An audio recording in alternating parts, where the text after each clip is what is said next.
fadlan ku soo dhawaada janalka Qaraax Tube. Subscribe da janalkeena si aad u hesho wararkii ugu dambeeyay ee kubadda cagta. Like saar muuqaalkan oo la wadaag una share garay asxaabtaada.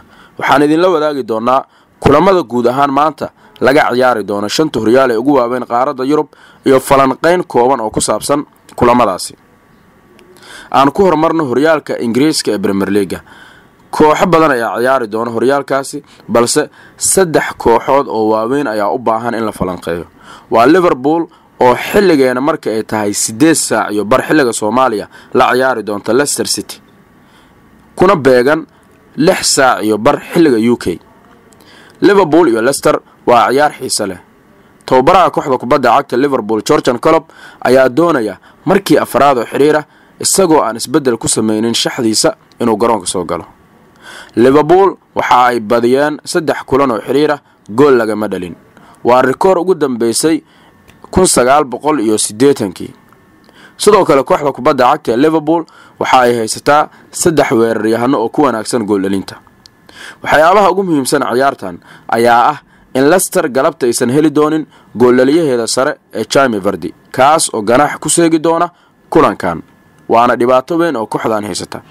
balse waxa ay caawinaad kala kulmi doonaan taageerayaashooda iyo inay garoonkooda joogaan.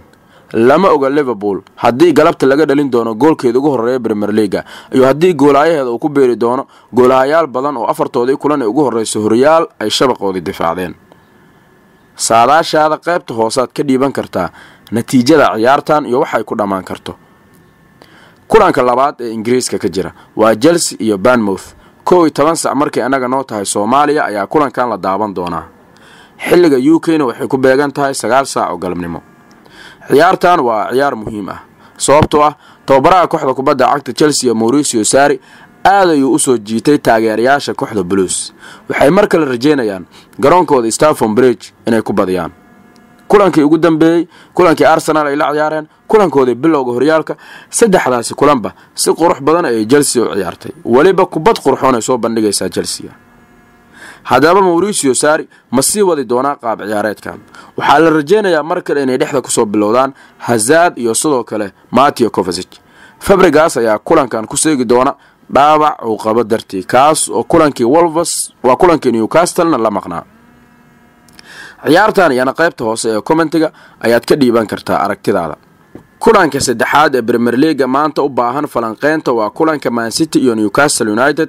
ciyaartan waxa ay ka dhici doontaa garoonka Etihad Stadium. tababare Pep Guardiola iyo kooxdiisa waxay u baahan yihiin natiijo fiican inay helaan. kulankan sidoo kale waxaa la fiirin doonaa awoodda Guardiola mar kale maadaama asna uu ka mid yahay tababarayaasha guulaha waaweyn gaaray. City waa kooxda difaacanaysa horyaalka Premier League maadaama sanadkii la soo dhaafay ay qaadeen. sidaas darteeda waxaa la fiirin doonaa waxyaabaha iska bedela iyo sidoo kale waxa laga rajeynayo kooxda kubadda cagta Man City. qaybta hoose ee commentiga ayaad ka dhiiban kartaa. ciyaartan waxay soo gali doontaa xilliga Soomaaliya marka ay tahay 1 saac iyo bar caaba ayaa la daawan doonaa. kulamada kale ee jira horyaalka Spain ee La Liga hal kulan ayaa ugu muhiimsan. waa Real Madrid oo la ciyaari doonta kooxda kubadda cagta ee Leganes. Madrid qaab ciyaareedkeedii ma xuma siday ku bilaabatay. bandhig fiican ay sameynayaan. sidaas darteeda 3 saac oo rubi mancaaba ay soo gali doontaa ciyaarta Real Madrid iyo kooxda kubadda cagta ee Leganes.